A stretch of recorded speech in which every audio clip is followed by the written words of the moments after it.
Welcome into the 67th edition of Cleveland Sports Realm. I am Kevin, and if you're watching, you probably see one semi-familiar face and one face you've never seen before. I'm joined alongside our good friend Robby Becker, who's now making his third appearance in, I believe, 8 episodes now, so very much becoming a frequent visitor of ours, a frequent guest on the show. And then Kyle Aerni as well, to my far left, to your far right. Great sports mind in and of his own right. We're happy to have him on the show for the first time. And, you know, I usually do episodes in honor of players, and I came in. Typically, I do the evens, and my usual co-host, Jerome, who happens to be in Florida right now, does the odds. I didn't really have a player in mind until about 1 minute ago, and I thought of former Browns defensive tackle Ishmael Kitchen. So I say we do this. I say we do this in honor of Ishmael Kitchen. And we start right there. We start with the NFL. So I am actually going to start with Kyle, since you haven't been on the show yet. Wanted to start with you. How are you doing this evening? Good. Thanks for having me. You probably heard my name a couple of times. You know, take these guys to games, all that stuff. It's a good time. But, yeah, thanks for having me. Yeah, absolutely. We are happy to have you. And just quick housekeeping, we are recording Wednesday evening. Just after 7 o'clock, just basically as the Cavs tip off. So now, Robby, how are you doing, buddy? I'm doing great. You know, speaking of Cavs, a lot of people talking about Naquan Tomlin carving himself out a role with the Cavs. They are talking about that. Talk about me carving out a role in the CSR. Yeah, I mean, it's three. Next big story. 3 for the last 8. I guess so. I guess you are cutting out a spot here. But yeah, I think we start probably with the big event that happened this past Sunday. I say we start with the Super Bowl. The Seahawks beat the New England Patriots 29-13. I was a little bit shocked by this result. You know, for some reason, I thought the Patriots were going to end up doing it. I'm glad to see Sam Darnold had come out on top, just the career path that he's had since being drafted in 2018, you know, being considered primarily a bust for the first 5-6 years of his career, being able to turn it around and really be the first quarterback from that 2018 class that included Josh Allen, Baker Mayfield, Lamar Jackson, 2 MVPs, and a guy that's been to the playoffs a few times. It was cool to see Sam Darnold be the first quarterback from that class to win the Super Bowl. I think that's the most shocking when you see that class that came out and you have all those big names in there, and then Sam Darnold taken by the Jets, cast away. Then what? He went to the Panthers, cast away. Then Minnesota, great year, kind of fumbled it last year. And then people forget there was a team before Minnesota. He was actually where was he else? Sam Darnold was the backup in the Super Bowl. Oh, that's right. For the 49ers. Yeah. So this is his 5th team. Yeah. No, wild. So yeah, you can't help but root for the guy. Yeah, no, you can't help but root for him. I've even said on this podcast that back in 2018 when we had the 1st and 4th pick that Sam Darnold was the quarterback I wanted most out of that class. And then I even said, I ended up being wrong on that one, but was I wrong? Like, obviously maybe Josh Allen's more talented, but could we have done the same with Sam Darnold? Probably not. No, it would have been a very similar result of what the Jets had with Sam Darnold. But it really does. I really am happy to see him get that final result because he was my favorite coming out of that draft. I thought he was the most pro-ready. So I'll be honest, I watched the game, and it was Sam Darnold obviously played good. He was a good game manager. I thought their defense was just unbelievable. Yeah. I mean, I think everyone can agree that Sam Darnold played good. He did what he needed to do, but the Seahawks defense was just, bar none, the best defense we've seen in a long, long time in the NFL. Yeah, I mean, the Seahawks played absolutely fantastic defense, and that was kind of their calling card. Special card. Teams too. Their special teams. How many times they take a punt down within the 10 or the 5? I saw a stat line of Seattle's punts in the Super Bowl, and it was actually like mind-boggling. Like nobody would think about bringing up punt stats in a Super Bowl, but it was a masterclass of punting. Like New England never stood a chance with how far back they were pinned every time. I think far and away from top to bottom, that Seattle team was obviously the best team in the league, and it showed. It showed. Yeah. I would say it definitely did. You know, Sam Darnold, he missed kind of an improvisation play to Jackson Smith and Jigba, missed him by a couple yards. Yeah. That would have been awesome. But I think the thing that really kind of put Seattle over the edge in this one was a lot of people aren't bringing this up, actually, and it's that Seattle, like Sam Darnold had led the league in turnovers this year, believe it or not, with 20 of them. And they come to the playoffs, and Sam Darnold himself did not have a single turnover this entire playoffs. And who had the most out of NFL history, I think? Drake May. Did he? He had the most turnovers in a playoff series. No, I think, right? yeah, in the playoffs. In the playoff. Oh, run, yeah. is that true? He had like 20-something turnovers. Yeah, in the playoffs. In the playoffs, it was absurd. Yeah, he fumbles, intercept. Yeah, that's crazy. It was crazy. I'm gonna have to fact check that real quick, but yeah. If we could, I'd love to talk about the Drake May performance on top of the Sam Darnold performance. Yeah, please do. Both former number 3 overall picks, by the way. What frustrates me about the Super Bowl, and is that Drake May had an absolute abysmal stat line the entire game. He was bad, turning the ball over, fumbling, getting sacked, not making the right decisions, overthrowing guys, and then skipped to the fourth quarter. And I hate using the term garbage time because it's the Super Bowl. Of course, he's going to try his hardest to win the game. I don't want to call those garbage time stats. He was still trying to win the game. But all of a sudden, he ends the game with more passing yards than Darnold did, and he ends up putting up 2 touchdowns by the end when going into the fourth, he had no touchdowns, a pick, fumble, strip sack. Like, it was an abysmal performance up until those final moments, and that's frustrating because it just feels like Darnold gets overshadowed because he didn't throw as many yards as Drake May did, even though Drake May looked abysmal that whole game. Okay, so real quick, I was way off in my turnovers. He had a lot in 4 games. It was 8. It was 8 total turnovers. I mean, that's 2 a game. Still a lot. Yeah. So I was way off. I don't know where I saw. Yeah, I was going to say 20 doesn't did matter. seem like an asinine amount. It doesn't matter. Maybe I was looking at something for the season related. Yeah, probably. But 8 for the playoffs run is just crazy. Yeah. I also saw that stat too. I think Drake May had the most the most passing yards in a quarter in the fourth quarter by any quarterback in the Super Bowl. Yep. I mean, they were just slinging it with him. I mean, the fact he had more passing yards, they didn't need to pass. I mean, Seattle, they were, like I said, they were just top down, the way better team. And it's like one of those things too where it's like, yeah, we'll let you complete that. We'll tackle you. Right. Tick tock. I was gonna say the first touchdown pass Drake May threw, it was a beautiful shot to Mac Hollins. I'll give him credit for that one more than the second one. But you got to think, Seattle was up, what was it, 19-0 by that point? Yeah. It felt like they kind of fell asleep a little bit, and then Drake May completed another pass, and then that Mac Hollins one. It felt like Seattle then, they sat up in their chair with their controller and were like, okay. Because then they went back to a really strong defense, and then flash forward to Drake May's second touchdown. I will not give him credit for this one because he underthrew it so badly. If the blade of grass on Ramondre Stevenson was 2 inches taller, that's an incomplete pass like Cooper Kupp was. Ramondre had to go down to the depths of Haiti to bring that ball back up to himself. Drake May's not getting credit for that one for me. There was not a soul around Ramondre Stevenson because the game was just so out of hand by that point. So I don't know. Maybe I'm just being tough on Drake May right now, but it just goes back to what people said about the Patriots having an easy schedule both in the regular season and the playoffs, and the Patriots were just kind of not the team you would expect to see in that Super Bowl, and I think the way they performed really showed.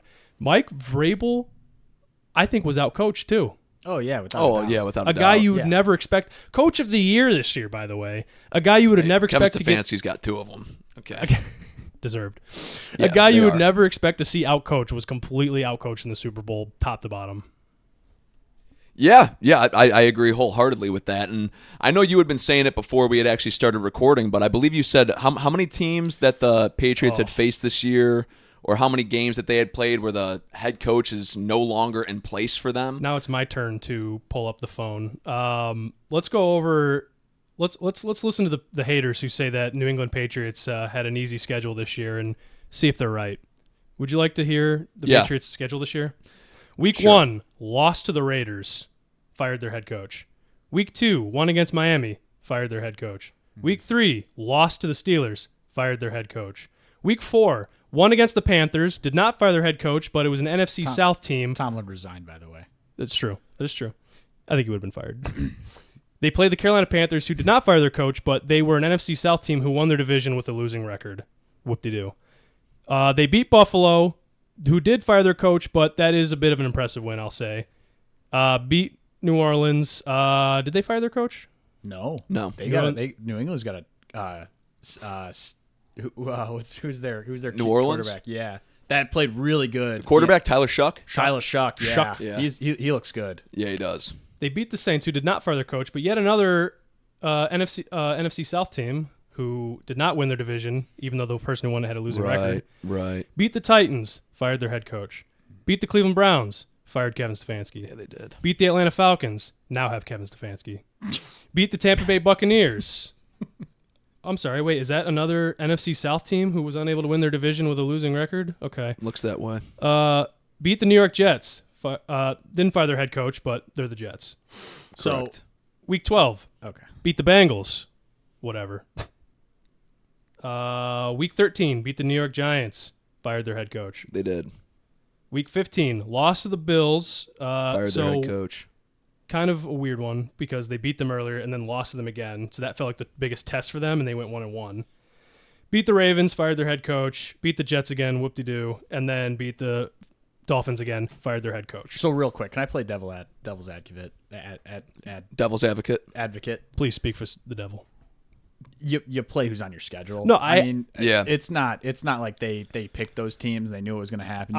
You play who you play. It was a very similar concern to what the NFL and NFL fans had with the Pittsburgh Steelers in 2020. If you remember, the Steelers started out 11-0, but it was who have they really beaten? Right. Like, who have the Steelers? The Steelers finished that year 12-4, and then the Browns whooped their ass in the first round of the playoffs. Yeah.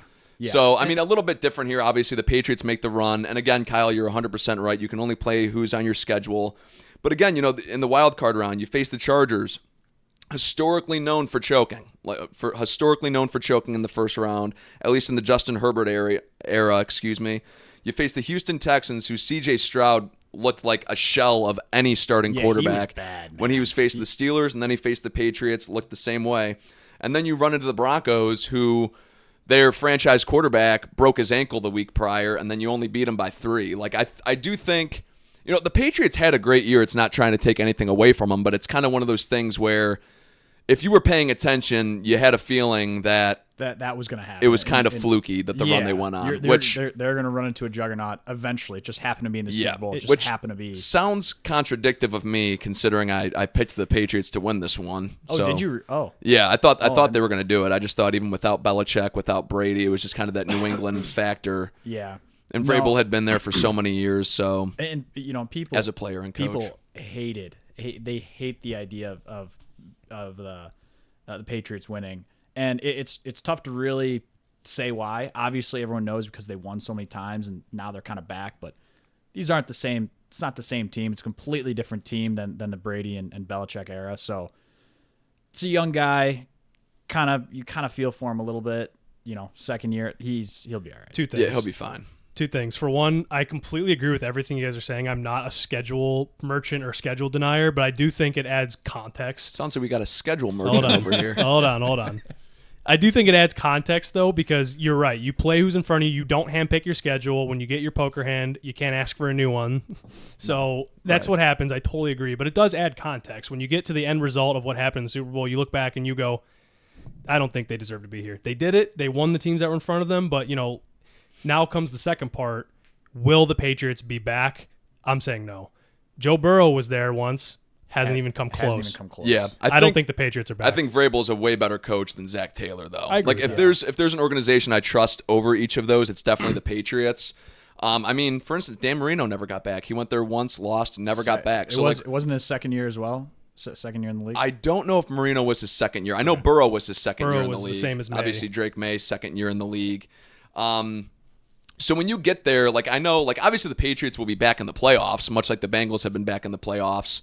But, you can't count on saying, we'll be back in the Super Bowl, because a lot of these guys only get one chance at doing it once they get there. Seattle hadn't been back in 10 years. Correct. Yeah, and they were dealing obviously with. It takes a while to get back. Yeah, and they had a whole basically regime change, new coaches, new players. It's a brand new team, much like it is for the Patriots. Honestly, that's being represented for them in the Super Bowl. So I thought, back-to-back years we've kind of got super blunders out of the Super Bowl games. So I'm hoping next year ends up being a little bit better. But, what did you guys think about that halftime show?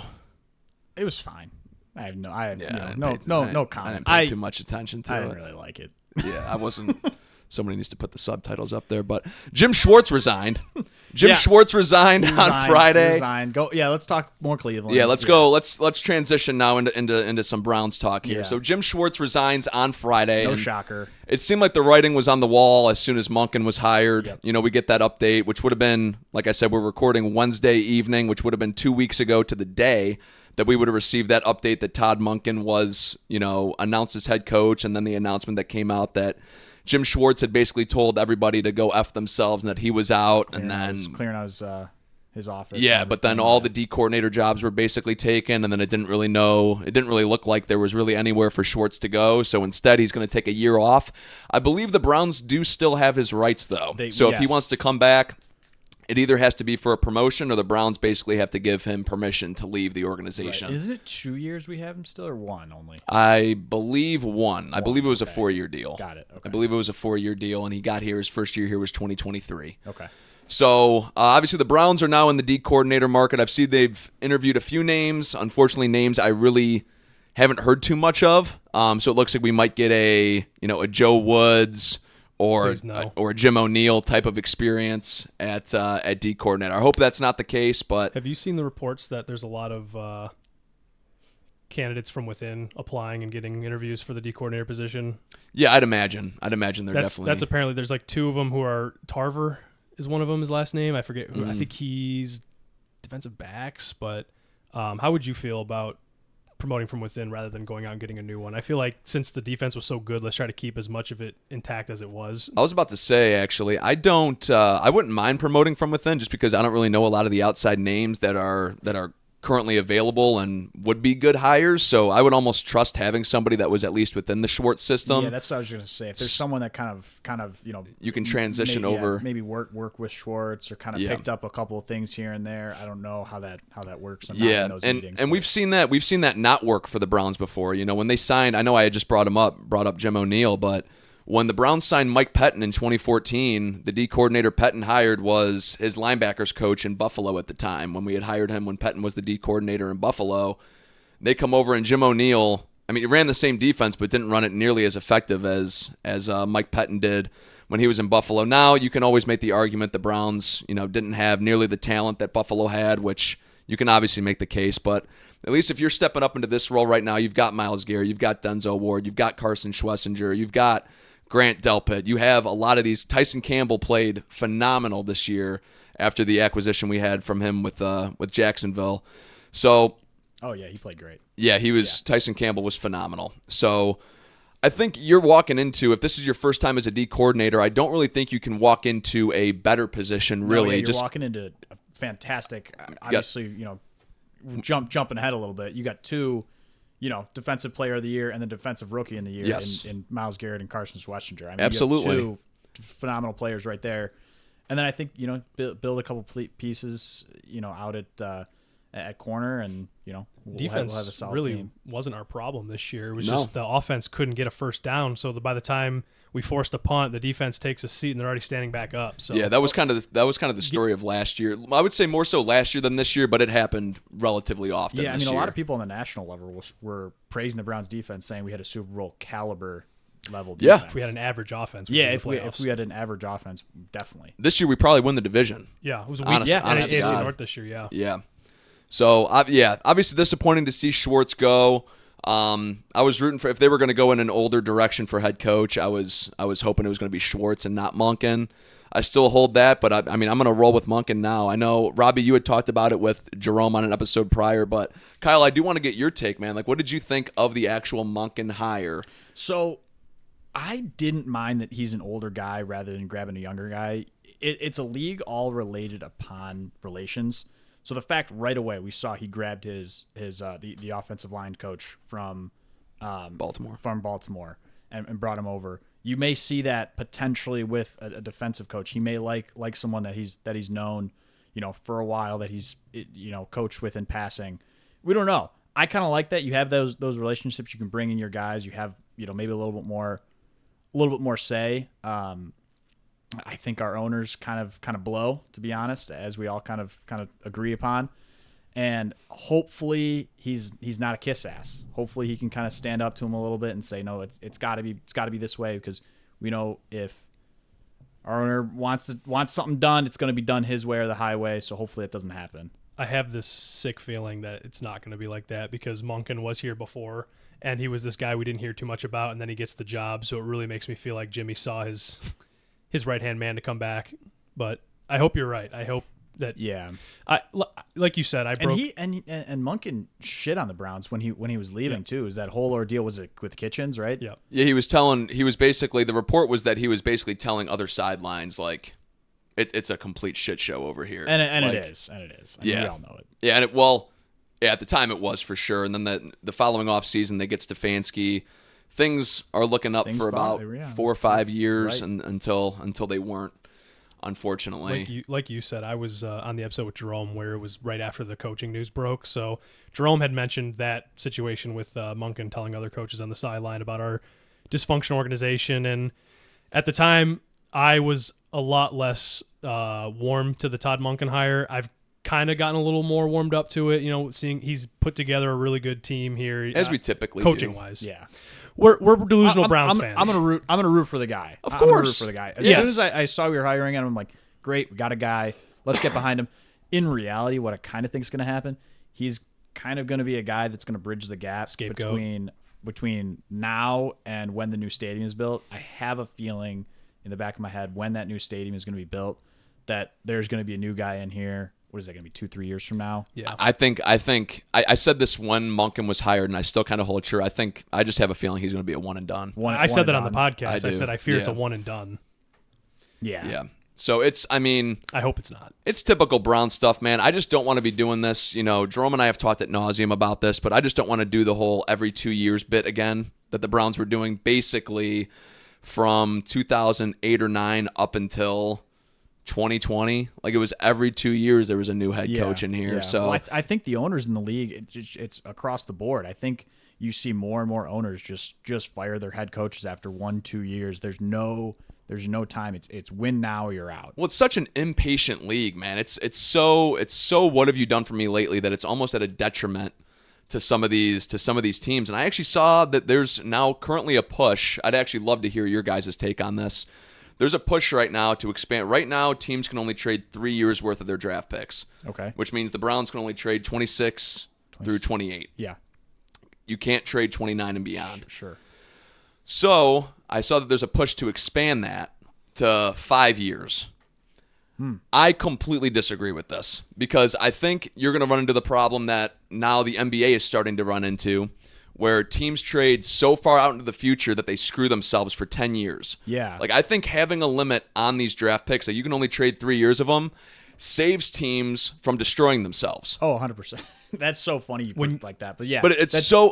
Because if you know you're going into a do or die year, shit, I might not even be around for 5 years. Yeah, Let's right. trade all these What guys difference does it for make? Lamar or Josh Allen. Yeah, the GM could just be like, yeah, I don't care. I don't give a shit. 100%. Trade my next 4 or 5 years down the road, their first round picks, and let's get something crazy. Yeah. Andrew Barry knows he's on the hot seat. He would trade our entire 2029 draft class away. Yeah. Just for a win now. 2024, 3 years into the future. Yeah. Sorry. But No, when but you- it's That's true, man. That's such a good point. when you said 5 years out, I had not heard this. I thought you were going to hit me with so now they're changing it to 4 years out. 5 feels super aggressive. Yeah. I thought they would try to like play it light and say, okay, we'll give you one more year to work with, but Well, and it's 5 like, is crazy. and like trying to compare this to the NBA, first round picks in the NFL are so much more valuable than they are in the NBA. Like you get past the first 10 picks in the NBA And it's throwing darts at a dartboard. Right. Like that's exactly what it is. Unless honestly, like you're a phenomenal scout, which I honestly think Kobe Altman's been doing a pretty good job. Unbelievable. I mean, Like he's Jalen been Tyson finding- at 20. Yeah, diamonds in the rough. Yeah, he's been Like fine. Isaac Okoro at 5. Isaac Okoro at 5. That was the COVID year though. So we got it was a shortened college asterisks. season. Yeah, you kind of got to put an asterisk next to that. Asterisk. I always mess. Asterisk. That's a word I mess up every time. Asterisks. Okay, we'll go with what Kyle said. But yeah, I would be totally not in favor of the NFL doing that because the Browns would probably trade 5 first-round picks for a serial predator again. I mean, we've seen them trade 3 of them for him. Yeah. Another one? So they'll find them. They keep finding these guys. They brought. they keep finding these. They'll find these one. They knew high-quality- Quinshawn Judkins wouldn't be one before he was one. Yeah. And they, Well, not a right. predator, but yeah. When Woman the recent hater. the recent development with James Pierce Jr. Good transition. Did you see this, Kyle? No, I didn't. I saw that. I saw that, and I thought, man, look at Kevin Stefanski with his personnel problems again. So James Pierce came into the NFL draft this past year, 2025, as basically regarded across the NFL as like a top 5 to top 10 talent. Okay. But there were character concerns. There were teammates that had come out and said, this guy, when he gets angry... Jimmy had him right on top of the board. Yeah. Well, luckily we picked Mason character Grant at 5. Could you He's a imagine pretty if he good took him edge at 5? rusher. Character concerns. Oh. Yeah. So you set That's up. ridiculous. But there were character concerns, and basically there were reports teams had taken them completely off their draft board. The Falcons take a really good linebacker in the top 10, Jalen Walker, and they trade up back into the first round. They trade, well, actually, I believe they had a later first, and then they traded up. They traded that first, and then they traded this current year's first, 2026 first, to move up to grab James Pierce. Goes in there, leads all rookies in sacks this year. 10.5 sacks for James Pierce. Awesome. Yeah, phenomenal rookie Where year. did he finish in voting Defensive Rookie of the Year? I believe he was third. He was second or third because I know Nick Eamon-Mori was also up there. Yeah, it so was Sweschner, Eamon-Mori, and then Pierce, yeah, so I right. believe Pierce finished third in Defensive Rookie of the Year voting. I would actually argue he probably should have been second, honestly. I thought he had a more impressive rookie year than Eamon-Mori. Sacks as a rookie is unbelievable. It's unbelievable. That's crazy. So at the NFL Awards, where our own Myles Garrett and Carson Schlesinger win their Defensive Player and Defensive Rookie of the Year awards, they have James Pierce's mom step up onto the stage and basically talk about, her son's journey, how he's a high character guy, and she's proud of the man that he's become. No less than 2 days later, there's a video that surfaces and a report that surfaces of James Pierce being arrested. And it's aggravated stalking. I forget what the exact. I believe he had a weapon on him as well. I don't want to be misquoted for that, but there were serious allegations. There's a video of 7 police officers tackling him to the ground, and if he gets convicted of one of these charges, he's facing 5 charges. If he gets convicted of one of them, he's facing at minimum 5 years in prison. My God. I don't want to misquote it either. I don't know all the charges exactly, but they're all pretty serious. It's insane. Have you seen the story broken out about what happened? Exactly. Not the exact story, no. Supposedly, Allegedly. Good catch. Lawyer speak. He probably is not still dating a WNBA player. She broke it off with him, and he kept following her, texting her, reaching out to her, and she blocked him. I don't want anything to do with you. He drove to her house and, I don't know if he did this then or later, hits her car and tries to block her in. She gets out, drives immediately to the nearest police station because she knows where it's at. That doesn't deter him. He pulls up into the police station, gets out, and chases her into it, and that's when you saw the video of him getting arrested.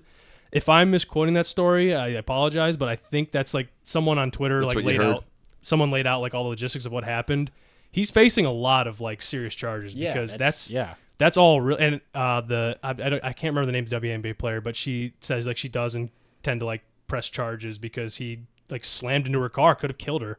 Wow. So she was in the car? Yes. Wow. He hit her. It's insane. And that's crazy. The Falcons basically saw that they felt like they had a window because they were very confident in Penix. They have weapons in London and Pitts. They had a very good draft last year. They drafted Xavier Watts in the 3rd round. Ended up being, I think he was in the Defensive Rookie of the Year voting. I think he was top 5 or 6. So they had a very good last offseason in terms of acquiring talent. Kevin Stefanski gets there, and yeah, I'm kidding. I still it has think nothing Kevin to do with Stefanski's Stefanski. I do coach. too. I do still too. do think he's. I think the Browns organizations is just a shit show. I do it always too. Is and I do always will too. be. But what's what's interesting about that is, obviously the Browns have Watson and Sanders, what feels like they're going to be competing for the starting job this year, which is just, my personal nightmare. I thought you were about to say I cannot wait. no, I cannot believe that. My personal nightmare. With Michael Penix for the Falcons, probably not starting the season for them because of that injury he had this year. Yeah. But he looked good. He looked decent. He looked fine. Yeah. He looked okay. He looked like a young quarterback still learning the ropes, but he had a bunch of solid. He ended the year pretty good, I thought.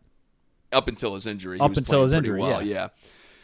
There's rumors that they're going to end up cutting ties with Kirk Cousins now. Okay. Do the Falcons go and trade for Dylan Gabriel? Kevin's got to get his guy back. Oh, my God.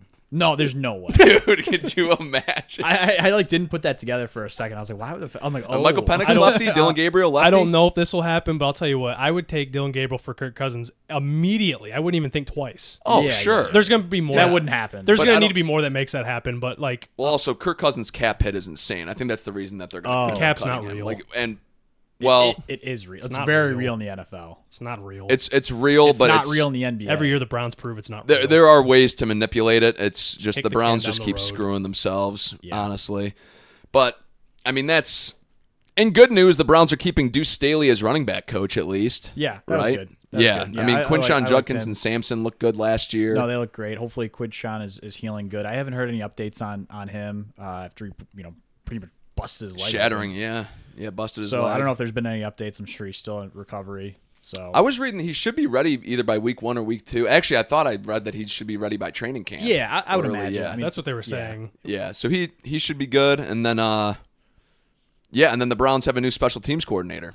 Thank goodness. Byron Bubba Storer Ventrone is gone. brought him over from the Packers. I believe he was an assistant special teams coach for the Packers this year.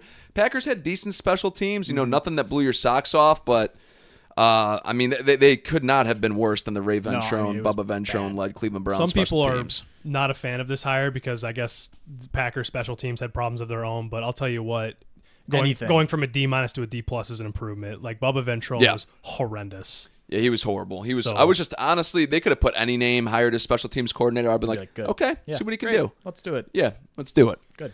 So, do you guys have any other Browns points or NFL points that David Njoku tweeted. David Njoku or was he put it on gone? Yes. Instagram Yeah, how did I just- forget? Just the other day that he Yes. he's gone. He's Yeah. he's gonna go after the official end of the season, which comes up here. I think early March. Yeah. That he's not gonna Yep. re-sign with the Browns. The only thing I'm super upset about with the David Njoku thing here is that we're not going to be able to get anything for him. Because there was a point where they were considering trading him, if you remember. Well, he had requested a trade of his own Yes, after they a while back. signed Austin Hooper Yeah. in 2020. He wanted a trade. We're at the point where Njoku, I think he had his best year 2023 with Flacco. Right? Yes. And since 2023, it just hasn't reached that height. We got Fannin, and, And I love Fannin. I absolutely Awesome. love Harold Fannin. I love the pick I, at the time. I think he's gonna be great. We're gonna need another tight end. You need your 2 tight end sets. This gaggle of Blake Whitehart and whatever tight ends we have in the roster just are not the second tight end we need here. So I wouldn't mind if we did a late dart toss at a tight end in the draft, sign some tight end that needs a home in the offseason, because David Njoku, as much as he's done for us, absolutely will never forget his time here. Loved him. But the time has passed. Right. He looks It was slower. Time. It was time. He hasn't done as much for us lately, Yeah. as you said. What have you Yeah. done for What me have lately, you League? done for- Right. But I am upset that we didn't get anything for him. He's gonna walk. Yeah, I think you're definitely going to see the Browns use either a late day 2 or an early day 3 pick on a tight end, like rounds 3, 4, or 5. I definitely think you're probably going to see the Browns in the tight end market, even in free agency. Obviously we don't have Kevin Stefanski anymore, but let's not forget, like, Todd Monken didn't use Mark Andrews and Isaiah Likely like hell, so he's right. going to want his second Yeah, tight he end definitely too. will want something. So yeah, the Browns are definitely going to be in the tight end market, and I had a bit of a roller coaster of thoughts about David Njoku throughout his time with the Browns. I wasn't a fan of the pick at the time.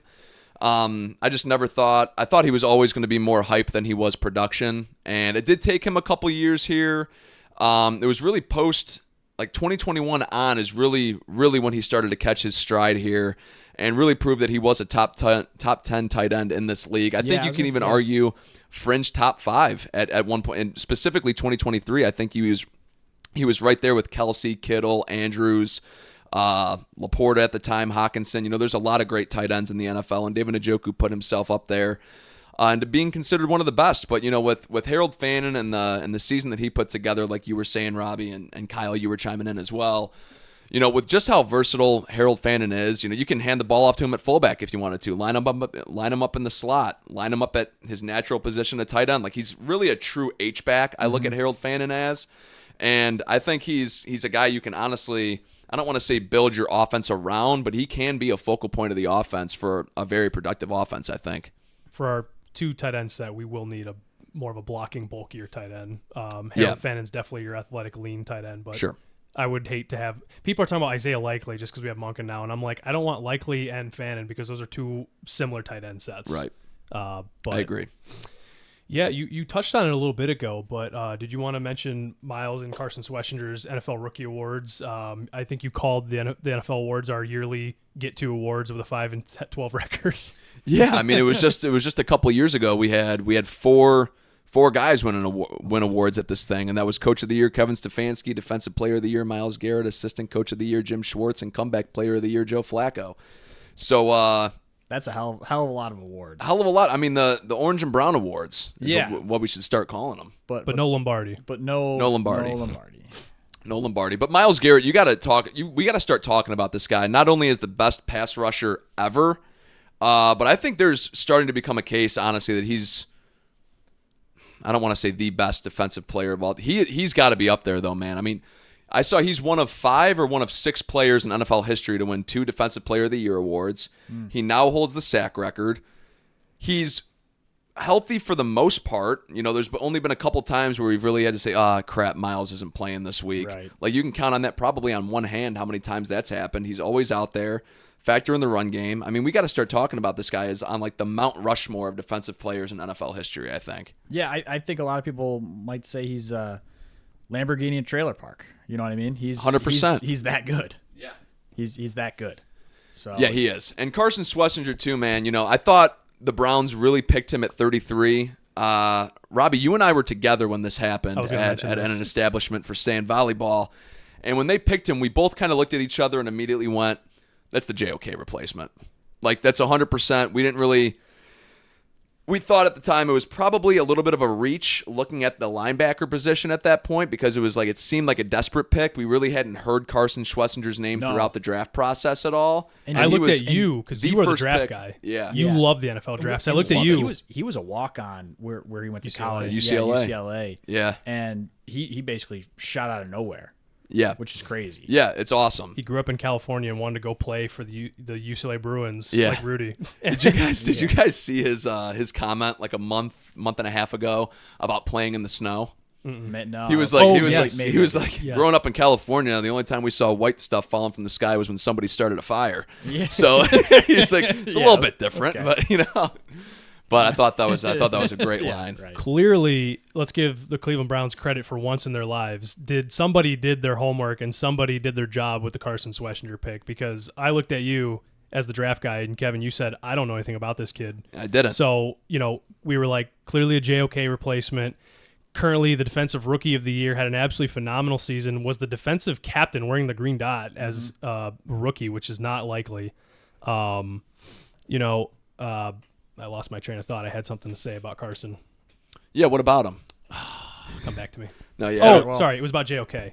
Oh. I'm seeing a lot of people after the end of the season, after Carson won his award, I saw people say, oh, man, imagine with JOK back too. And I think it's time we just kind of start to realize, I don't know if we're going to get JOK back. Yeah, it's looking more and more unlikely. What was the most recent update on that? Just that he's progressed.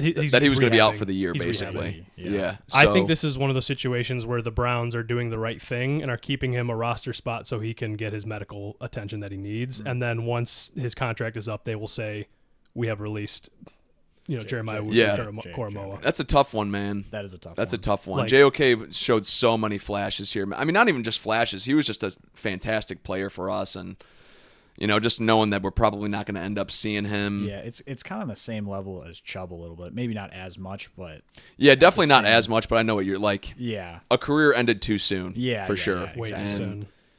Yeah.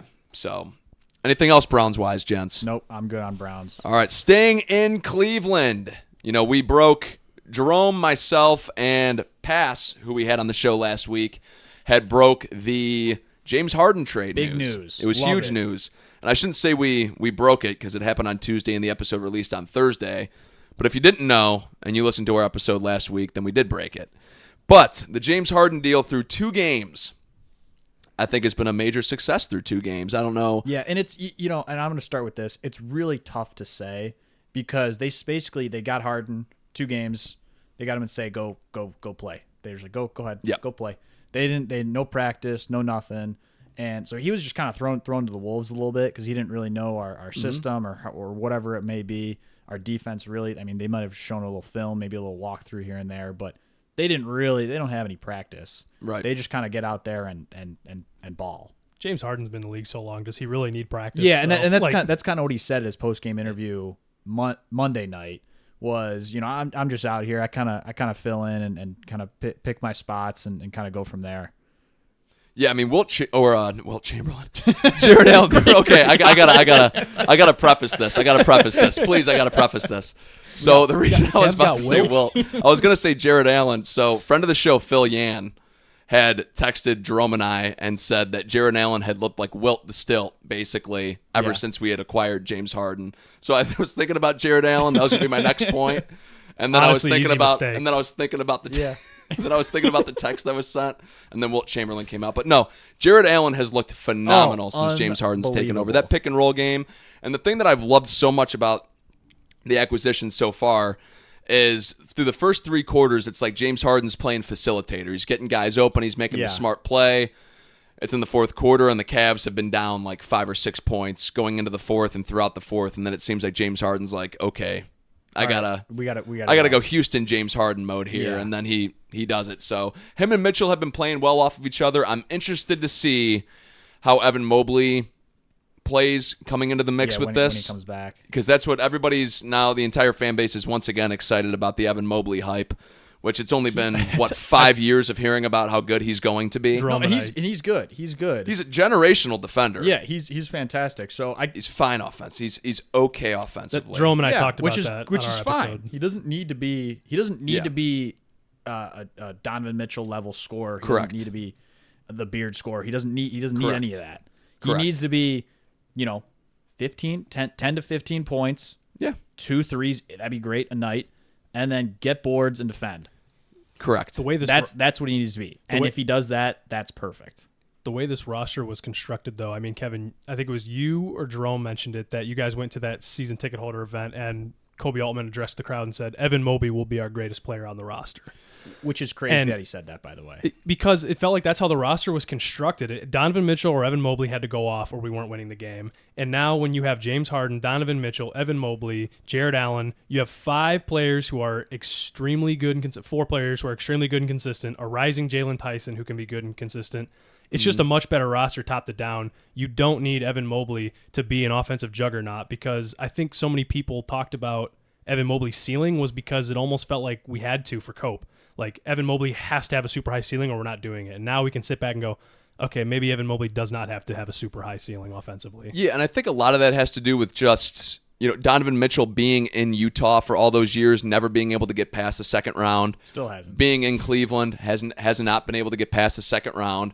So I think a lot of it has been the determination that you might not be able to win a championship unless Donovan Mitchell is your 2. And if Donovan Mitchell is your 2, Evan Mobley has to be our guy. Like, I think that's where this obsession with Evan Mobley being an MVP candidate, and which is just, can we be honest, it's a joke. It's a complete joke that we're trying to talk ourselves into Evan Mobley eventually being an MVP in this league. Because we went to the season ticket holder event, which was courtesy of our guest last week, Passerell. And it was, Kenny Atkinson talking about how, Evan Mobley, you guys got to see Evan Mobley get out there. He's looking like an MVP. He's going to be, and I mean, I rolled my eyes immediately. It's been 5 years of me hearing about this. Defensive Player of the Year is believable. Yeah, and that's okay though. Achieve. Like, he's not an MVP. Kyle, that is completely okay. Completely fine. Don't run the offense around Evan Mobley. Have him guard your best 3 through 5. Make sure the height's there. Make sure he can guard. Because he's maybe the best defender I've ever seen in a Cavs uniform. Yeah, I can't argue. He went out. I was at a game to win Defensive Player of the Year. I was at a game in 2021 or 2022 where the Trailblazers had purposely switched Evan Mobley onto Damian Lillard so Damian Lillard could shoot the game winner. Didn't come close because Evan Mobley was on. So he can guard the guards. He can guard the bigs, the best with any of them. Stop giving it to him in the post when there's a Rudy Gobert or a Nikola Jokic out there. Like, stop doing that. He's not better than those guys in the paint. No. And that's okay. Just don't force feed him the ball. Let Donnie and James Harden do their thing. Maybe get the oops going. If Mobley's open for 3, yeah, take one. I've seen you make enough of them out there when you're open that I trust you taking a 3. Yeah. But let's stop giving him the ball and bringing it up the court when we have Donovan Mitchell and now James Harden if I see Evan Mobley bring the ball up the court once with either of them on the court, That I might happened turn a off lot the TV. last year, or was the year before? Where Mobley would It's just happened take the ball basically up. since he's been here. I like his 3-point prowess. I mean, he's not going to pull up every single time, but when you see him shoot it, you go, all right, I can live with that. Yeah. Mobley Yeah. takes 1 or 2 here and there, and you know what? He may make half of them, and you go, okay. Yeah, and even if he's 0 for 2, okay, he only took 2 threes tonight. You know, He's not gonna shoot He was you out of the open. game. Yeah, exactly. But yeah, Jalen Tyson's development has been I love Jalen otherworldly, man. I mean, he's been better for us than Isaac Okoro ever was for us, and I was kind of an Isaac Okoro apologist for the Cleveland fan base at least. So, yeah, I love Jalen Tyson. Obviously, been playing great defense, and I made this comparison, I believe, last week. But he's just Josh Hart-esque. He fights for that rebound. He makes the right pass. Typically, I'd noticed in the game against Denver, it seemed like he was trying to get Harden the ball too much, and I think it's just new toy. Let's see what he can do with the ball, and ended up in a couple turnovers. But I trust Jalen Tyson to make the right play. You know, he's always going to be option number 5 out there, at least when he's with the starters. So I'll tell you what, they were down last game at halftime. They came out of halftime. I don't know if you remember. Jalen Tyson immediately brought the energy. He got 2 offensive rebounds right away. Yeah. I don't remember if you remember if you Harden saw that. Harden missed the 3. Harden Tyson missed the got 3. it, threw it right out to Yeah, Mitchell. Yeah, and then Mitchell threw Cash it. money. They came out of halftime, I think down 5 or 6.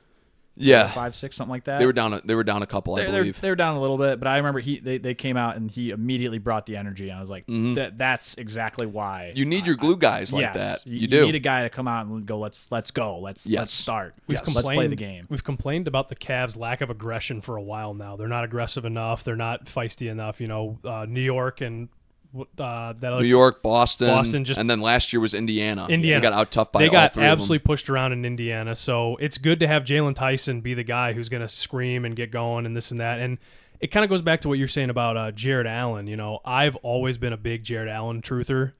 If you're an Isaac Okoro apologist, then I'm a Jared Allen apologist. I totally get Jared Allen's a good player, though. He's a great player. I'm not going to bat for Isaac Okoro. He's not. I will. He's not the most aggressive. You know, if you look at Jared Allen's skill chart, you know, the aggression is definitely like not out. It's not up there. But every player has a flaw. No player is a perfect 10 out of 10. And Jared Allen's, unfortunately, he's not aggressive. He's gonna play his Nintendo Switch and then be like, "Oh, so sorry for knocking you over, sir. I'm sorry." He's too nice. He's too nice. Yeah. And you know what?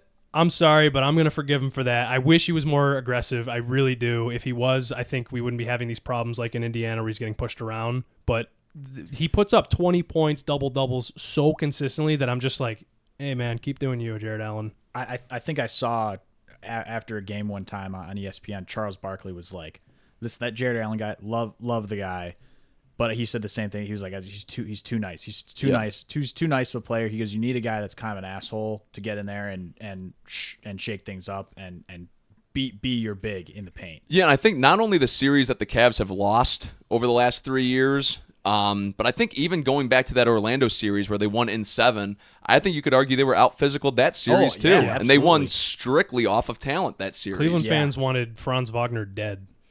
Yeah, Franz and Mo. They yeah. wanted both of them. Yeah, Franz and Mo Wagner. But I think the problem is that, you know, with Jared Allen being semi-soft in the paint, like, I think the worst thing about that is that Evan Mobley can be too, and you have 2 7-footers out there that don't really fight for rebounds and play soft. And if you're going to run the Twin Towers set of having 2 7-footers, no, seriously, that's what. if you're going to run the Twin Towers set like that, like, you have to have at least one of them's got to be like, oh, I'm not messing with that guy. Like, you have teams actively like attacking with them. Yeah. Well, producer Eric, Eric, we got to put the E on the episode. Sorry. The explicit E. That's okay. It's our first one yet. Is it? Yeah. It's our first F-bomb dropped at least. You can't tell me That's Jerome okay. has not dropped. No, that actually, I yet. think his brother Rob did when we were early on, like episode 7 or somewhere my around bad. there. Just like a pet. That's okay, man. That's okay. As long as they see the E, it's fine. Going Robbie. back to what you were saying, Kev, I think now having James Harden and Jalen Tyson, those can be your aggressive guys. James Harden is aggressive. Jalen Tyson is aggressive. So, you know, with Mobley out there and Jared Allen out there and Donovan Mitchell out there, maybe those are the 2 areas where they make up the aggression and the, you know, being pushed around and this and that. And on top of that, can I just say, Harden fever has reached a point of pandemic level in Cleveland. Today is his first appearance. They're giving away beards a la Anderson Varejao wigs to the first couple guests in.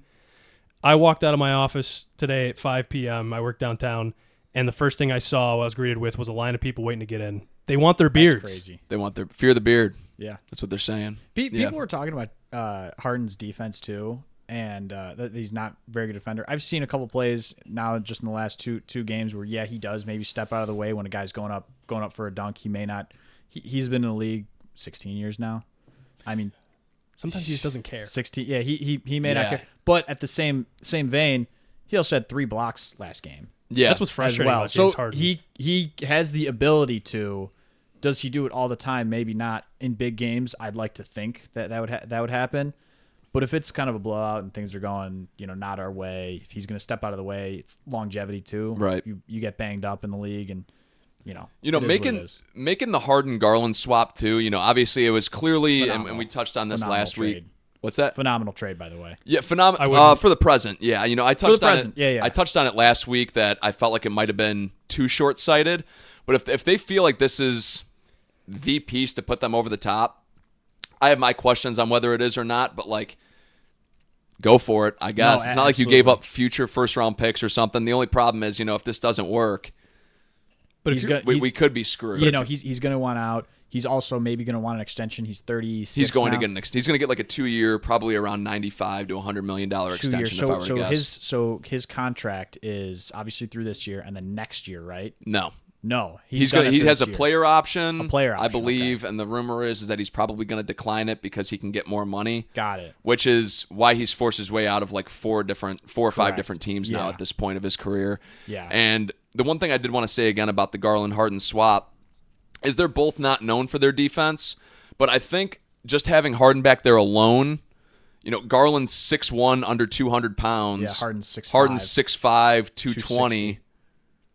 220? Yeah, I don't think he's 260. Garland man. at one point that's a bowling ball on the court. He's got a little bit of a belly. He's got a belly. I've never suit. met anybody that can fluctuate their weight so willingly like James Harden on whether he wants to be somewhere or not either. But I think just that alone, the size in and of itself is... You're spot on, by the way. Was it 220? 220. Okay. I've been playing 2K too much lately, I think. But I think just the size alone makes him a better defender. No, absolutely. Just the size alone. Just presence on the court. Garland, unfortunately, he's at one point he's a slim frame. I believe Garland was considered one of the worst defenders in the NBA statistically. He was considered after his rookie year. He was considered by all metrics the worst player. That one in too, general. That was in the NBA. He had a bad start to his career. He did. But there was a report that came out that ranked all the defensive. Every player's defensive stats in the playoffs, and I think Darius Garland was way at the bottom, and his plus minus. That makes sense. He was being targeted by almost every team we played. They would purposely try to switch onto Garland just because it was an advantage, no matter who it was on him. They just had an advantage. So I know you talked about the concern about our future, but look at what the Clippers are doing right now. They've already announced that I think Garland's shut down. I don't even know if they're going to activate him after the. I didn't read that. I don't know why they would. I might be wrong, but I just read that there was something that Garland may not be ready as soon as as we think. So I think the Clippers are thinking future, but they may not even thinking short term future. They may be thinking okay, this is a long term point guard for us, and the Cavs just don't have that right now. We need a winning point guard right here, right now. Well, I think Tyrese Proctor could be a pretty good player. I like for the us. pick at the time, but he's just not getting any minutes. I was just going to bring him up actually. I'm not a big fan of Tyrese Proctor. No, I like Proctor. I watched the game. I'm recency bias here, but I would just watch the game this past Monday. I keep referencing it, and he's out there. He's getting bullied. He kind of reminded me a little bit of Garland out there. Just getting bullied, down, playing defense. I don't know. I don't have any stats to back it up. Sure, I'm just you just don't have a good feeling about the kid, which is fine. I mean, I go off of my gut a lot. It's like Robby talking about the NFL draft. There's players I'm like, that guy's going to be a bust strictly off of instinct, and I'm like, no, he's killing it on the football field. I just have a bad feeling about this guy. We could be wrong. He could be right. No one knows. You know who I do it like recently though? Naquan Tomlin. Yeah, Tomlin. Yeah, he definitely deserved that. That contract. Yeah. I think it was a 2-year, $3 million. Was it 2 year, $3 million? I thought it was 2 year, 2 year, 3, I believe. Yeah. I thought it was two a year. I'm gonna look it up real quick. I want to be accurate. Robbie, you were going to say something? His story's crazy, Naquan Tomlin. Yeah. Guy didn't play basketball till college. Yeah. It is crazy. But definitely well-deserved. I think he's absolutely going to continue to be a huge piece of this team. There's so many players we have right now that there was a time where we were getting bounced in the second round consistently, and it was Jared Allen, Evan Mobley, Donovan Mitchell, Darius Garland. That was it. We didn't feel too good about our depth. But now I'm looking at our depth, and you and I really like Tyrese Proctor. We really like Jalen Tyson. We really like the Keon Ellis pickup, the Dennis Schroeder pickup. Mm-hmm. So I'm really feeling good. Talk about two gritty guys that they added. Keon Ellis, you were correct. 2-year, $3 million, fully guaranteed. Okay. Yeah, I'm really enjoying the depth that the depth the Cavs picked up recently. Absolutely. Good for Tomlin though. Yeah. So. Yeah, great for Tomlin. Yeah, great. He deserved it. The thing with the Cavs right now that's going to be weird is I don't know how they're going to, once everyone's once they get Max Strus back, once Evan Mobley's back, Dean Wade, how are you managing these minutes? Because come playoff time, you have a lot of really good players that could potentially get on the floor. We have a lot of depth, and it's like, okay, typically you play 9 in the postseason. Sometimes you play 8, depending on if you feel like you have the depth or not. So obviously we've got our starting 5, which is the main 4 and Jalen Tyson. Then you're looking at you got Bryant too. I like Bryant. I love Thomas Bryant. Yeah. That's another one. So you got Dennis Schroeder, Keon Ellis, he's a big guy. Sam Merrill, Max Strus, Naquan Tomlin. They clearly like enough to give him that contract. Right. Thomas Bryant. Tyrese Proctor's not going to get any minutes. No. Craig Porter might get a few minutes. Right now, Craig is going to get minutes over Proctor just from absolutely, just based off of experience alone. I think we already said Dean Wade, but there's so many talented players. I'm wondering how they're going to be able to stagger these minutes with them. Even more interesting, let's think about this now. I brought this up to you, Kevin. The NBA is going to move to vote on an expansion, possibly.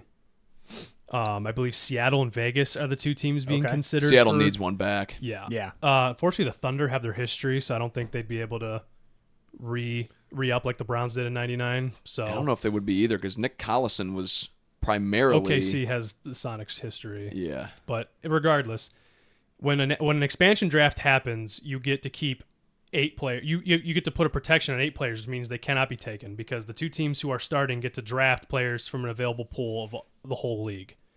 So if the Cleveland Cavaliers had to put 8 protections on 8 players, who do you do? That's a good. Because I think we have 5 absolutely no-brainers, but then when you get to the last 3, starting 5, yeah, and then once you get to the next 3, you start to go. So we're looking at Mitchell, Harden, Tyson, Mobley, Allen. You're keeping anyway. Absolutely, no doubt about it. I agree. But then I think this is interesting to think about, because with 3, you're like, well, we just signed Naquan Tomlin. I think we just traded for Ellis. They gave Sam Merrill that contract this past offseason, so I'd imagine he's probably would be kept. They gave Dean Wade a contract a couple years ago. He's probably kept. That we're already at 7. And I'm not saying any of our players would get poached. There might be much better players who don't have a protection on them. But who did you say? What was your 5? No, the starting 5, and then including James Harden. I would, yeah. Really? Okay. Well, actually, you know what? Because it'd be after the season. The expansion's going to happen in 2 years. Let's say we don't even have Harden. Yeah, that's. Well, then I guess honestly you assuming. Can't keep him. I'm honestly assuming he's gone after. Yeah, let's say maybe no this year, halfway through next year. Okay, so you're looking at he's a rent a player. In my opinion, I think he's a rented player right now. Well, I mean, I think we have him for at least this year, next year, probably maybe a 3rd year. Well, I don't know. Really? You got to factor in with these protections for LeBron. He came here because he wanted a contract extension, and LAC wouldn't give it to him. No, I know, and I hope we don't do it, but we're going to. Yeah, you have to. You don't trade like a 2-time All-Star at the age of 26 for 36. half a season. I'm talking about Garland. Oh. Yeah. So, yeah, I mean, so I guess at that point you're keeping Mitchell, Mobley, Allen. You're not allowed to keep Harden in this hypothetical, so you're probably keeping Sam Merrill because they handed out the contract, which is 4. You're probably keeping Dean Wade because you handed him out a contract a couple years ago, and you don't hand those contracts out if you don't really want that guy, at least that early on. Are you keeping Schroeder? Man, I wouldn't keep Schroeder. I would keep Keon Ellis over Schroeder. Or Schroeder. My Same. God, can I say that? Say word. Yeah, I'm keeping Keon Ellis. Schroeder's going to be a great backup point guard for us going into the playoffs. That is 5. But I wouldn't put a pick on him. You said Jalen Tyson? 6. I just need a list. I'm just thinking. Okay, yeah, so just re-going over it. Mitchell, Tyson, Mobley, Allen, Ellis, that's 5. I said Dean Wade, that's 6. Sam Merrill, 7. Tomlin. And then you're probably looking at Tomlin because it's a cheap contract that you just signed. Those are probably the 8, if I were to guess. And when you look at the players you If you're excluding end up Harden. protecting, they're players who you're not feeling sad about it. You're like, oh, Max Strus, see ya. Yeah, whatever. Yeah. It's like Schroeder. I mean, he's Schroeder. played for 12 NBA teams. We might be able to get him back next year. Larry Nance Jr. Yeah. Nobody's Adios. He's been horrible nobody's gonna whenever he's draft gotten minutes Larry this year. Nance So, Jr. No, I know, but that's Yeah. insane. I mean, as we sit and record right now, Yeah, there what's looks to be. I'm refreshing this right now. There looks to be just over 4 minutes left in the second quarter. Cavs are up by 8 on the Wizards. Nice. I'd actually like to know what those stat lines are looking at as we're talking about Yeah, it. no. So looks like we got We Jalen Tyson with a plus 15 in the plus minus.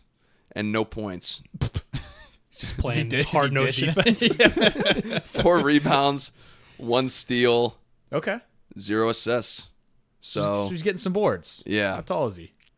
he's like 6'6" or 6'7". Oh, is he that tall? Mm-hmm. Oh, I didn't know. Okay. Yeah, he's a good wing player. Okay. So Cavs up 8 with just over 4 minutes left in the second quarter going into halftime. You'd expect them to come away with a win in this one. Yeah, you'd hope Their so. first You'd hope home so. game coming off that road trip. They were 4-1 Long on the road road trip. Winners of 9 of their last 10. Mm-hmm. So the Cavs have been on a heater, man. Absolutely. So they're coming hot. Not necessarily.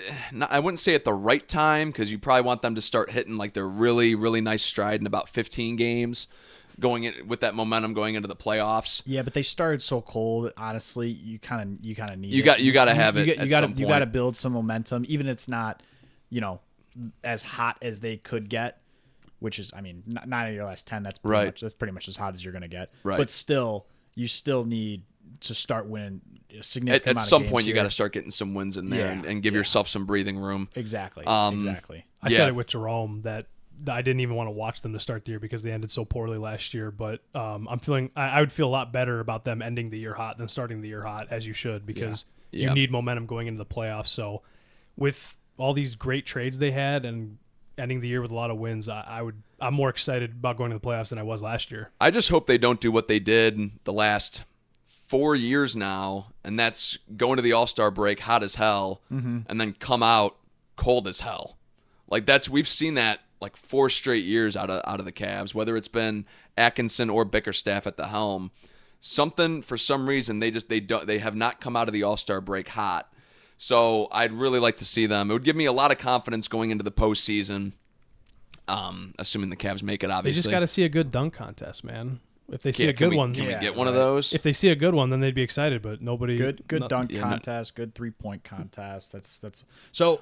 Speaking of, I saw Caleb Williams actually is supposed to be like a celebrity 3-point shooter. Oh, really? Yeah. They're adding celebrities to the 3-point I contest. guess. I got that They update got to bring up the ratings right somehow. before the They don't want to end up episode, like the Pro Bowl on a Tuesday morning. That Pro Bowl, I flipped it on real quick. Oh, I That didn't even was Didn't bother. watch a second. boring. Final stats: 1.9 million viewers. That's horrible. I did not bother Horrible. turning it on. That's more than I thought it was going to be to be honest. How many bars and airports need crap on the TV? No, that's true. Too, yeah. Like that, No, I think that's that- what most of the views were. I'll tell you what. I turned it on.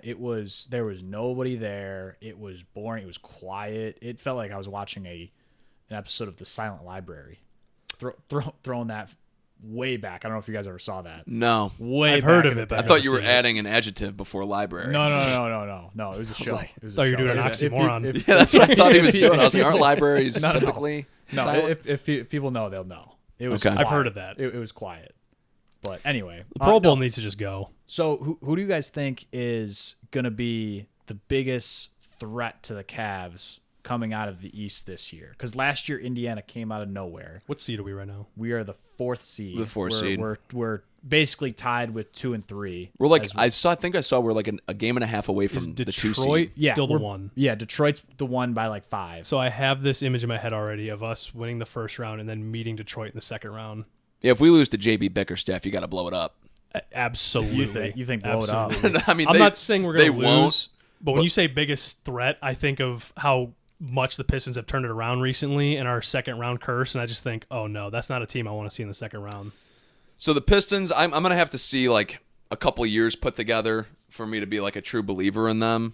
But the Pistons story is so cool because they really have not been relevant since like the Ben Wallace days, like those bad boy Pistons They era. drafted Like Cade first and then went radio silent. Like nothing happened like the next year or two after Yeah. that. And then it picked up and they're like, oh, Cade's legit. Jalen Duren's legit. yeah, they made like a run to the playoffs with Reggie Jackson and Andre Drummond. But the Cavs swept them in the first round. That was during the LeBron and Kyrie era. I actually think. This is a team. These are two teams that the Cavs have lost to in the past in the playoffs, and that's the Knicks and the Celtics. I realize the Celtics don't have Tatum, which immediately gives the Cavs the edge. Did you not see this? Tatum was actually running 5-on-5 practice yesterday. I heard there was potential of him return. I don't think that they're going to do it. You don't think so? I don't think they're Okay. going to do it. That was just to get some clicks. Yeah, I don't think they're I going to. don't I know. mean, if they do, kudos to them. I mean, they're obviously they make the playoffs and they want to go for it. You get your best player, you get your best player back. I get it. I don't think they're going to end up doing it. But I think if they have a shot, and he's ready, it would be a year at that point. Yeah, I think they'd go for it. yeah. I think you'd have to. I think he may want to. The too. Celtics have reloaded so well, though, with Peyton Pritchard and that new It's center they crazy. got going on They're out there. And they just traded for always- Vucevic. Like, imagine you go all in with Tatum and he gets hurt even worse, and then you've just screwed yourself the next couple seasons because they could reload just as easy next year. Yeah, oh no, they absolutely could. And those are just two teams like the Celtics and Knicks that come to mind that have consistently out physicaled us, Right. They're always and gonna gotten be into there. our head every time that we face them. So they worry me going up, even though the Cavs do have, at least this year, what looks to be the talent advantage. And Kenny Atkinson's a hell of a coach. He's coming off a Coach of the Year in and of his own. So you would think the Cavs would have the advantage there. I know that they are the favorite in the East right now. Like they're the betting favorite to go to the finals, which would be awesome, obviously, if they'd be able to get there. And even at that point, you're running into OKC or Denver probably, and I don't love our chances in either of those matchups. Even though we did just OKC is just as good as they've ever been. Every time Yeah, I mean, they're every awesome, time we man. play them, they kind of just Yeah. roll over us. But Yeah. honestly, you got to have that conversation once you get there. You need to make it past the second round. I mean, Yeah, I mean, if it's let's start Yeah. there. yeah, we Let's got to get to start the there. conference finals. We got to be represented there. to. We have to be. We have to be. What else is going? The Olympics are on right now. Yeah, Olympics Yeah, are the going. Olympics are on. I've actually been really getting into curling this past weekend. I was watching. Yeah, I yesterday, noticed your too. biceps are looking. No, not that. Oh. The sweep they sweep and everything. It was good. U.S. got silver in their in the mixed doubles. Ain't nothing wrong with silver. No, ain't nothing wrong with silver. But that's a Talladega Nights quote. Okay. I've seen it. It's been a while. Yeah. But yeah, they weren't even supposed to place in that. It was a good time. What are how many medals do we have so far? So the it U.S. goes right now, two they've got weeks. 4 gold medals, which is tied for second with Okay. Italy. Norway's got 7 of them. Okay. But we have 12 total medals, which is third place, which is coincidentally behind Norway and Italy. Okay. So Nice. Yeah. So local for Olympics. I heard Red Gerard, Rocky River kid. He's a snowboarder. Cool. He's in the Olympics. I think this is his second time in the Olympics. Maybe first. He's younger. But he's always going to the X Games and all that stuff. So Sweet. Rooting for Red Gerard there, local Rocky River kid. He lives in Colorado now, trains and everything.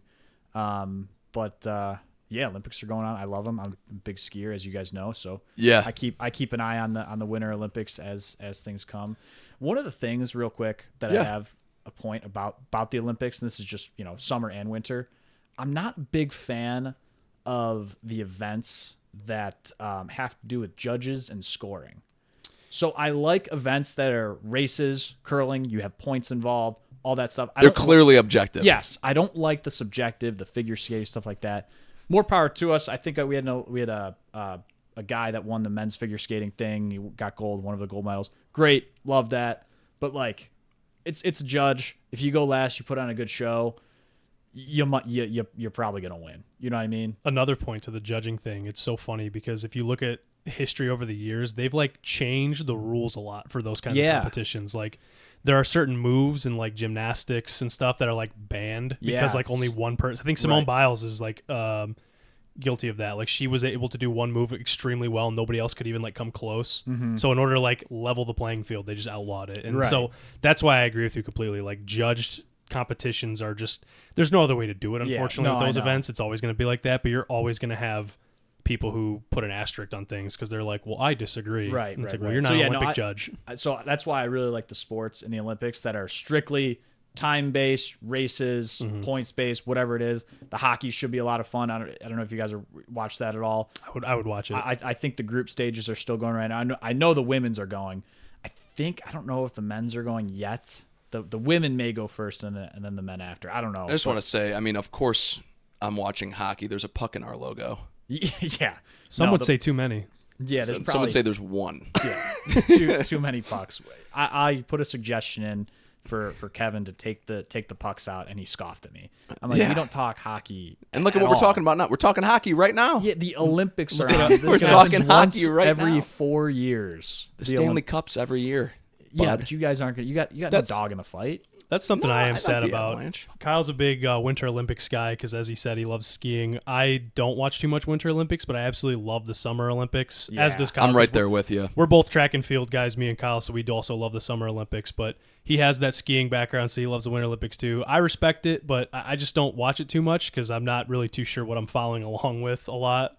But that's the sad thing about the Olympics is I understand it's tradition every 4 years, but like when it ends, you just get sad because I think about, I have to wait another 4 years for this. Yeah, no, it is fun to watch. I did put in my claim to get a pre-sale for the 2028 LA Olympics. I think that'd be an absolute blast to go see. Yeah, for sure. It's going to be at the LA Coliseum, a famous historic or stadium. So I would love to see the 2028 LA Olympics live. Yeah, absolutely. Take a week off. Go to some events down there. That'd be so much fun. Was there a certain Olympics for you guys that made you like, I love this? Like, I love watching the Olympics? Mario and Sonic at the 2008 Beijing Olympics on the Wii. No. Was that it? No. As I said earlier, I'm a track guy. I ran track in high school and college, as did Kyle. So just naturally, that's the highest level of track and field is the Olympics. So you want to watch that. That's what got me into it. I wanted to see the hurdles, and Kyle and I and you, as many know, went to Baldwin Wallace University. Oh. And there's a statue of and our guy behind the Producer glass there. Eric. We can see him. You can't. There's a statue of Harrison Dillard at BW, who is a Olympic hurdler, the only person to win gold in the 100-meter dash and 110 hurdles in the Olympics, and he went to Baldwin Wallace. Nice. So seeing that That's and cool. just seeing how it progressed, like watching clips of Harrison Dillard hurdle in the 40s and 50s with black and white, and then seeing the latest Olympic hurdle winner break it by a whole 2 seconds, you're like, holy cow, like that's insane. It just shows how things have changed and sports have progressed. Love the Olympics. No, just real quick, comes to mind for the Olympics for me. I think of the last one at Paris that you had the biker who absolutely just murdered the competition, and he's standing at the finish line in front of his bike, and he's got the arms raised up, and they pan out. You guys have probably seen this clip, and you had the Eiffel Tower in the background. It was like perfect cinema. It was phenomenal. To be honest with you, I don't think I've seen that. I would love to show see you it after. though. It was amazing. Yeah, I It fell was in love with amazing. the Summer Olympics, man. It would have been summer of 2012, which would have been London. Yep, London. I was going into my sophomore year of high school, and I would typically get home. My sister, obviously off for summer break, would typically have the Olympics on. I'd sit down and watch. Dude, the gymnastics is what honestly made me fall in love with the. I loved at the time it was the Fierce Five. I don't know if I can name them off the top of my head, but Jordan Weber, Michaela Maroney, Allie Raisman, Kyla Ross, and Gabby Douglas. Dude, the fact all five you of them, rattled man. that off was crazy. Yeah, dude, I loved that you must era. have, yeah. Gymnastics Yeah, is Jordan cool. Weber. I had a little bit of a crush on Jordan Weber back in the day, so I was like, yeah, I'm tuning in at 10 p.m. tonight. We're watching gymnastics. What's But she yeah, doing the these gymnastics. days? What? What is she doing these days? She is at Carson Schwesinger's university actually, and she's the head. UCLA. She's the head gymnastics coach at UCLA. Oh, okay. Hey, Damn her. Yeah. probably not. I did it when I was like 16. Yeah, It's been probably not. quite a few years. Quite a few years since she's seen Kevin Shagru in the DMs. But Nonetheless, no, I fell in love with the Olympics then, and then obviously Michael Phelps. Just watching the swimming was awesome. Him doing that bird flapping thing before every single race it got me hype. And then that comeback they had, I want to say in 2008 over Russia or France. France. Yeah. Was they literally beat them by not even a millisecond probably. Again, another most recent one that comes to memory, the basketball last year. France versus U.S. Mm-hmm. Curry just going off. Yeah. And you hear you've probably seen the clips of the French announcers calling him the devil. the devil named Curry. Yeah. Unbelievable. That watching that basketball game specifically, it's just great. The Olympic, it's just cinema. It's such good tradition. I mean, you have the world's best athletes in their sport coming together and competing once every 4 years. It's great. I actually just thought of an interesting question. They're introducing flag football to the 2028 Summer Olympics. I thought they're also introducing baseball here too. They already have baseball, I believe. Or actually, no, you're right. They're introducing it because that was a whole thing. The host city gets to introduce. That's how breakdancing came to be in Paris. Terrible. Because you know how everybody clowned on breakdancing, and there's the joke that one girl was so bad she got it removed. Yeah. It was never permanent. The host city gets to add something. Oh, I didn't know that. That they believe is worthy of being an Olympic sport, or like shows off their city. Okay, so it would make sense that America would do baseball. Yeah, I think you're right. But flag football, man, the Dominican Republic might demolish us. Well, that's what it's in the middle of summer. I don't know what the MLB is going to do. So that's why I bring up flag football, because all the NFL players are so stoked thinking about, like, we're going to run the tables. I don't see any NFL owner letting them play in the summer flag football league. And if they do, here's the weird thing. I do still think we'd win gold, but flag football is played completely different. There's different rules. Yeah. Well, it's also, they got to make sure it's on grass, so nobody's tearing their ACL on artificial turf. There's different rules for flag football than normal football. And I'm not saying the greatest NFL players in the world couldn't adjust to that, but I do think there'd be some weird. They might get flagged for a stiff arm. You get flagged for stuff like that. Like, there might be some weird muscle memories that hinder the USA team. So I'm just curious, like, what you think of that.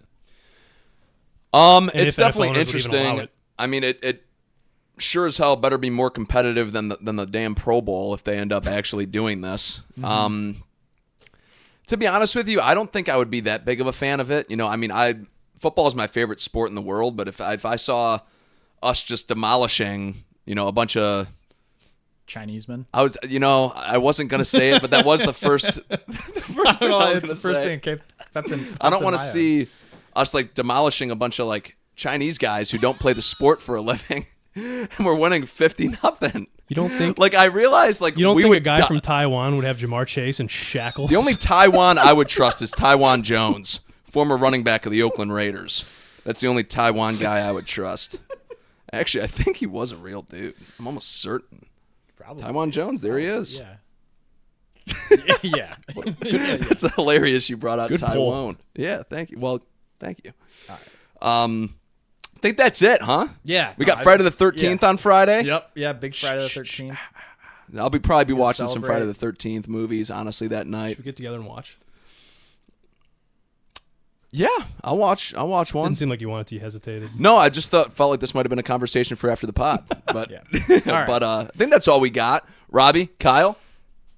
Pleasure to be here. Yeah, thanks for having us. Yeah, that was a good time. Yeah, thanks for joining me, Robbie. Another frequent visitor now on the CSR.